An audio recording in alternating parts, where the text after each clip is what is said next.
Всем привет, мои дорогие! Как я и обещала, я хочу поделиться с вами еще одним рецептом, именно старинным рецептом, тем, которым пользовались у нас в семье моя бабушка, мама, ну и нас научила. Да, как вы видите, это алой. Вот листочек пострадавший. У нас вот не очень хороший. Вот он у меня, к сожалению, сейчас остался один, поэтому вот эти отводочки я буду рассаживать. Вот. Алою у меня около 3 лет.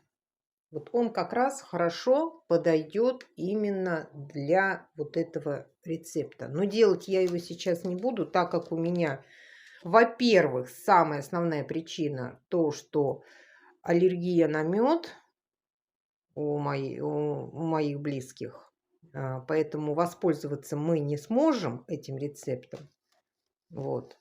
Поэтому я хочу вам просто рассказать на словах. Значит, для того, чтобы приготовить такой как бы настой, нужен алой трехлетник или хотя бы листья алоэ, которым не менее 3 лет. Это можно воспользоваться так. Макушечку мы оставляем, а нижние листочки, вот эти, мы будем использовать. Если вам жалко убирать полностью весь алой, то мы используем только нижнюю часть, а верхнюю, видите, я вот тоже так же использовала. Вот, а верхняя часть у меня осталась. Значит, пропорция идет 1 к 1.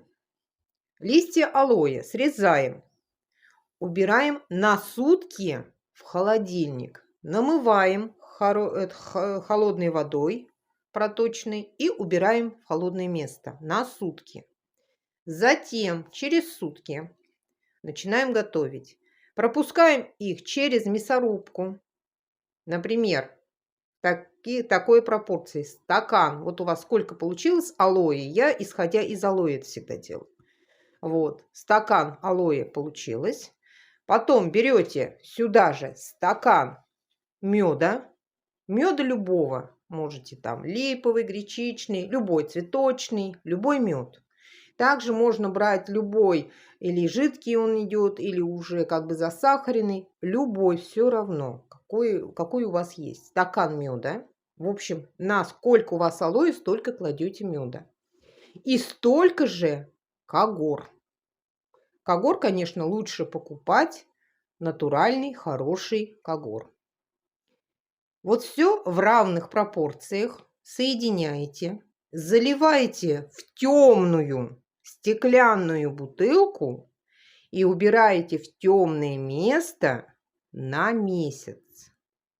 Периодически иногда встряхивая эту бутылку. Ну, чтобы там все это как бы равномерно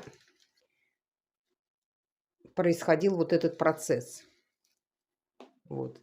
Все это в эту бутылку ставите, и через месяц, как только у вас это все приготовится, по 1 столовой ложке во время еды или после еды вы принимаете. Можно добавлять в чай, просто стали пить чай, туда ложечку добавили, все. Можно так, просто так. Можно процедить, потому что там вот эти частички будут алоэ, они будут вот это вот, а все-таки вот эти колючки, это же все равно будет. Вот, можете это процедить или можно в чай. Я все обычно делаю это в чай. Беру чай, наливаю, в чай добавляю.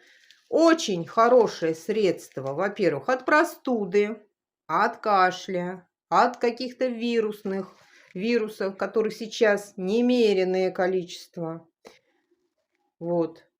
Вот таким средством у нас каждый, помню, год у нас бабушка всегда у нее было много-много вот этого алоэ. Она у нас всегда нас лечила. Да даже просто для, как бы пропаивала, для поднятия иммунитета именно, вот именно такой настойкой.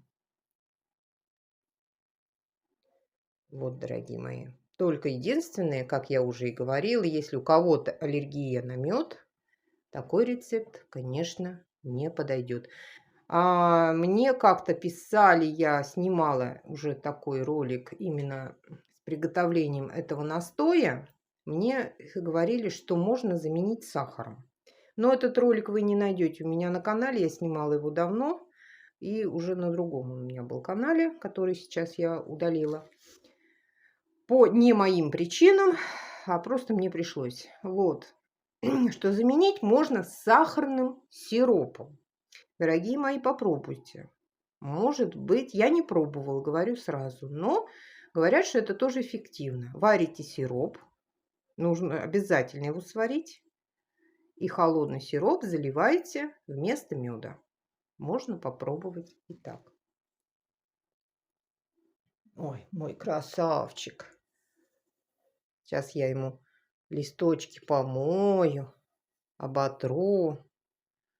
Вот, и будем вот... Сколько у меня тут их? Раз. Вот, 3 хвостика растет. Вот, это все обязательно пересажу. Ладно, дорогие мои.